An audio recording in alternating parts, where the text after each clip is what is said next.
colleagues. I'll say it's a very short version. When I was 22, I graduated college in England and I went off to Israel. And my dream had been to work as a journalist. I got a job initially as a gopher at a magazine, basically making the coffee and sweeping the stairs. The editor was a very fat guy, and the office was on the 5th floor of a building, and I was the only employee. He did the whole thing himself. Two things happened in November 1977. One was that President Sadat announced that he was coming to Jerusalem. That's the first time an Arab leader had ever come to Israel.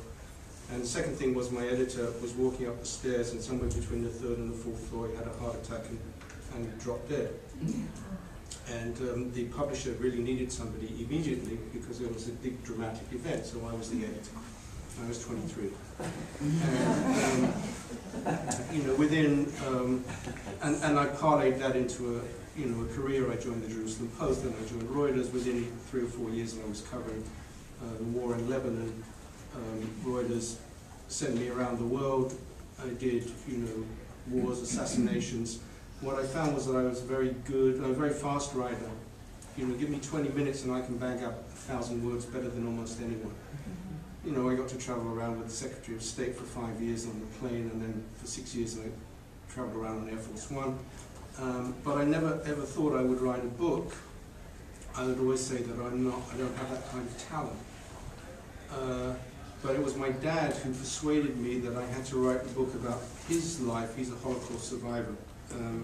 This is him in his Red Army uniform, and my uncle. And so that was my first book. He really nagged me into doing it. He said, "You're writing all these other people's stories, why not write your own family story?" Having crossed that divide, I think it's an interesting transition from journalism to writing a novel.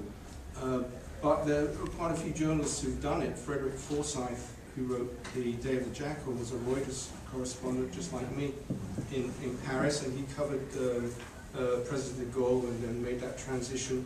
Robert Harris is another good example. He's the author of Enigma.